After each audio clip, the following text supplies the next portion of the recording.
Halo semuanya, perkenalkan nama saya Dewi Zarnabila dengan NIM 431240100021. Halo Miss Angel, selamat siang. Nama saya Jennifer Valeri dengan NIM 431240100438. Perkenalkan, nama saya Alisa Nur Aziza dengan NIM 431240100297. Perkenalkan, nama saya Kaila Oktaviansa dengan NIM 431240100148. Di sini kami dari kelompok 2 ingin mempresentasikan penyampaian materi tentang pendapatan nasional, bagian dari mata kuliah pengantar ekonomi makro yang dibimbing oleh dosen Ibu Dewi Murtiningsih. Materi ini sangatlah penting untuk memahami bagaimana pendapatan suatu negara diukur dan digunakan untuk menilai kesejahteraan masyarakat. Nah, yang pertama itu ada pengertian dan konsep pendapatan nasional. Jadi pendapatan nasional itu adalah jumlah seluruh pendapatan yang diterima oleh masyarakat dalam suatu negara selama setahun. Jadi pendapatan ini mencakup nilai akhir dan dari barang dan jasa yang dapat dihasilkan di dalam negeri. Selanjutnya di sini terdapat konsep-konsep penting meliputi yang pertama itu ada GDP, yaitu produk domestik bruto atau total produksi dalam negeri. Yang kedua ada GNP atau produk nasional bruto, yaitu produksi oleh warga negara termasuk dari luar negeri juga. Terus di sini terdapat NNP, yaitu GNP dikurangi penyusutan. Selanjutnya NNI, yaitu NNP dikurangi pajak tidak langsung. Yang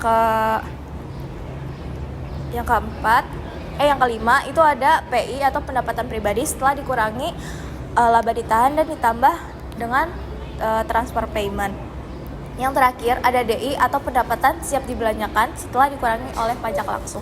Di sini saya akan menjelaskan tentang metode perhitungan. Terdapat 3 metode utama untuk menghitung pendapatan nasional. 1. Pendapatan produksi menjumlahkan nilai tambah dari seluruh sektor ekonomi, hanya menghitung nilai akar agar tidak terjadi perhitungan ganda. Yang kedua, pendekatan pendapatan menjumlahkan balas jasa atas faktor produksi seperti upah, sewa, bunga, dan laba.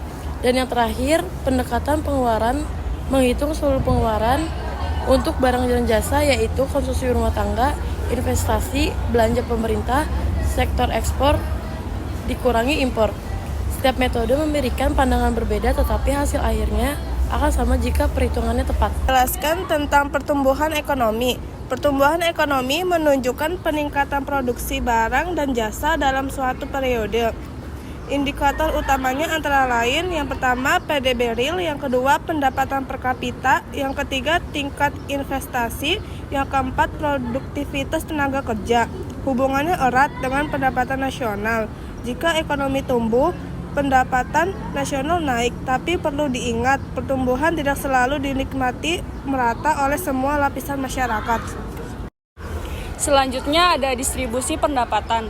Distribusi pendapatan adalah cara bagaimana pendapatan nasional dibagi di antara masyarakat. Indeks Gini digunakan untuk mengukur tingkat ketimpangan dengan skala 0 hingga 1. Semakin mendekati 0, semakin merata distribusinya. Faktor yang mempengaruhi distribusi, yang pertama ada pendidikan, yang kedua kepemilikan aset, yang ketiga struktur ekonomi, yang keempat kebijakan pemerintah. Untuk mengurangi ketimpangan kebijakan seperti pajak progresif, subsidi, dan akses pendidikan kesehatan sangat penting. Jadi kesimpulannya, pendapatan nasional bukan hanya angka, tapi cerminan dari kondisi ekonomi dan kesejahteraan masyarakat. Memahaminya membantu kita menilai pertumbuhan dan keadilan ekonomi suatu negara.